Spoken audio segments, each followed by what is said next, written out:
All right, Saagar, what's on your radar? Well, my old friends over at the Daily Caller, they interviewed President Trump on Friday and included a pretty revealing section about race. The caller asked Trump why he thought black voters overwhelmingly vote for the Democratic Party. After rattling off a series of economic measures beneficial to the black community, the caller pressed, noting that despite all of that, there have not been significant changes in Trump's polling support amongst black Americans. To which he replied he didn't know, and that he didn't know what else he could do except change the minds and psychology of everybody in the world.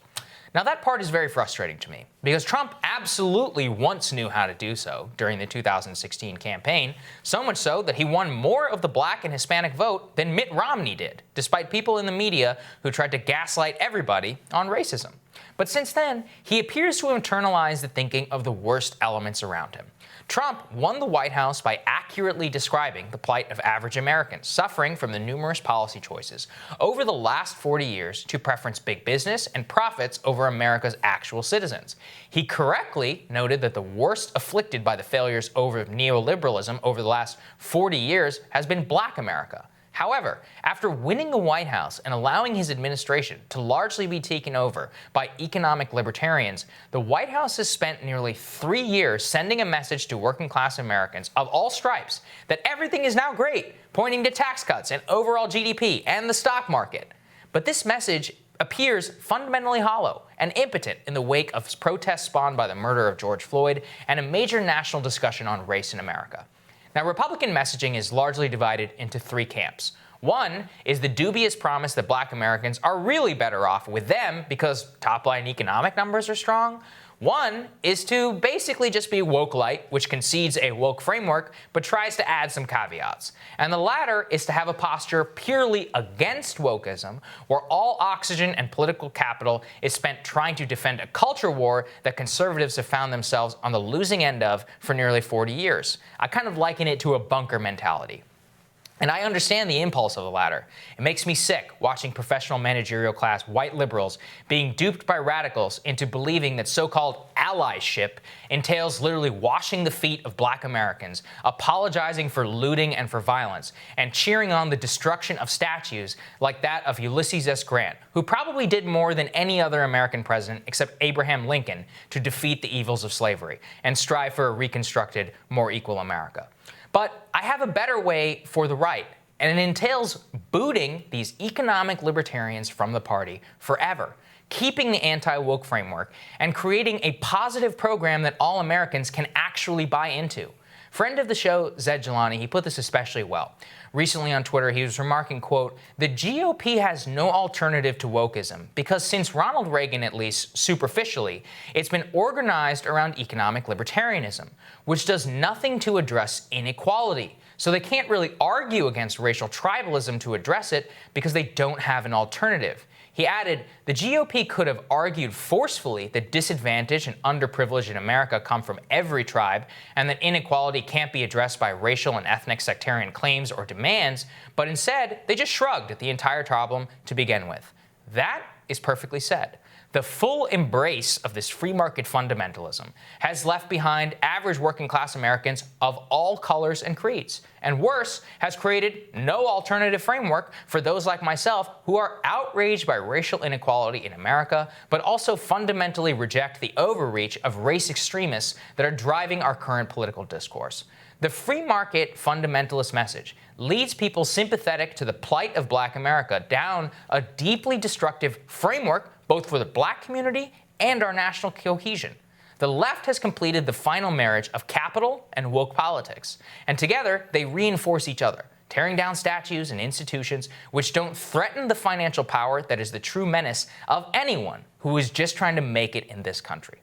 So it's up to the right to chart a new path forward, to offer a message which appeals to black, brown, and white America, and target the evils that really keep them down and sell them out on a daily basis. And I thought, Crystal, that answer was just so revealing in the fact that there hasn't been a lot of thought given to it. They're just like, yeah, I don't know. They're like, but, the jobs were great. The lowest unemployment rate since 1965. It's like, yeah, but, Black America clearly doesn't care. Or if they do care, they don't care in so much to be like, I'm going to support you, because they don't feel like it's a message which is fundamentally catering not to just them, but to everybody's interests. And I think that is something which the sectarian nature, and I really think that this is being pushed right now, is so wholly destructive to so much of what we could be, and yet I don't see any real options. All I see coming from the GOP, like I said, is either woke light or being like, this is crazy, but they're not offering anything. You have to offer something, and they offer nothing. They offer nothing, but also you can't ignore the fact that, yes, I think it was very cheap and easy and fundamentally disgusting the way the media painted all Trump supporters as racist and pretended like that was the only reason he ascended to the presidency. But I also think to ignore the way that he used white racial fears and played into white identity is to basically ignore reality and ignore gravity. So of course Black voters aren't going to fall in line with Republicans or back Donald Trump when he's out there saying things, very fine people on both sides in Charlottesville, or crushing peaceful protesters who are protesting for the dignity of Black lives. Like, no, you're never going to win people over who are from vulnerable communities when you have rhetoric and policies and actions that are playing into underlying racial fears. I am very much against race reductionism. We talk about how neoliberals in this country weaponize identity politics when it's convenient for them, mostly in service of the status quo. But the Republicans do the same thing. I mean, they weaponize their own identity politics in order to maintain their own economic libertarianism status quo and keep their own people in line. And so that's how you end up with basically, the Black and brown and white working class split down the middle so that they never have real power, so that their economic interests are never served, so that you can have a moment like this where the country is having this national reckoning. And look, we disagree about, you see this as all corporate controlled. I disagree with that fundamentally. And especially when you see at the local level, the focus on, hey, let's not have all this money to go to policing. Let's actually build up our communities. Let's actually have education. Let's actually have social services. Let's actually have rehab and deal with addiction rather than criminalizing everyone. So Black Lives Matter is a much more structural, foundational critique. But you're absolutely right. At the national level, neoliberals just adopt it and do the easy pieces, and that's how they keep their voters in line. The Republican Party keeps their voters in line by signaling in their own ways and, and trying to play to their base and use this racial rhetoric that ultimately tears people apart. So I don't think that you can ignore the way that race has been used on the right as well. Well, nobody's ignoring it, but more what I'm saying is, and to the point on the national level, yeah, sure, Minneapolis can say whatever they want on the police budget. I'll believe it whenever I actually see it. But at the national level, what are they really talking about? They want to remove Theodore Roosevelt's statue in front of the American National History Museum. That's really what it all comes down to. So the New York Times editorial board can pat itself on the back. Yeah. Amazon and everybody can say, oh, Elon Musk said Juneteenth is a national a holiday at Tesla, and then was like, actually, you have to take PTO if you want to actually get it off. But he tweets that, everyone's like, oh, congratulations, Elon. Look, I like Elon Musk, but I think that that's the perfect example of what I'm talking about here. They turned Juneteenth and all these into a white-collar holiday, and then actual, Black, brown, everybody else who's working class, they still have to go to work. You think Amazon delivery drivers weren't going out there on Friday?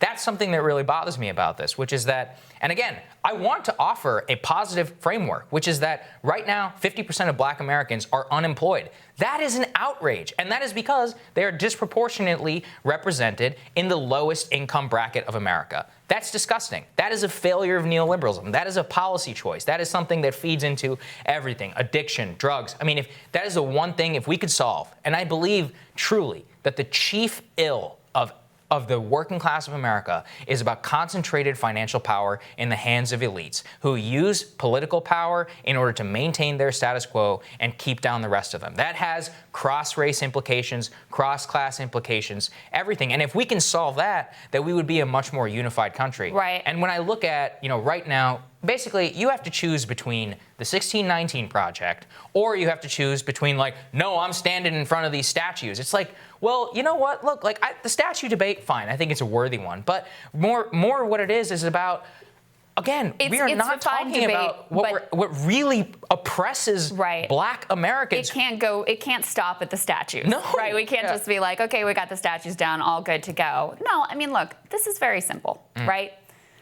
On the left with the Democratic Party, a lot of people, a lot of the white working class in particular, abandoned the party. Rural Americans overwhelmingly abandoned the party because they felt they were looked at with contempt. Yes. And they felt that justifiably. They were looked at with contempt. A lot of corners of the party still look at white working class and rural voters with contempt, with condescension. You hear this, why do they vote against their economic right. interests? They say that all the time. Right? Yeah. And that's essentially what, when Trump says, like, well, the unemployment numbers were good. Why are they voting against their economic self? It's the same thing. And so Black and brown working class, Black and brown people are not going to vote for a party that has contempt for them. And that is a very justified and real feeling. So yes, even if they got rid of the economic libertarianism and actually had a real program that would really benefit people, if you are getting contempt and white racial signaling out of that party, you're not going to go there. You're never going to support a party that fundamentally doesn't treat you with respect or hear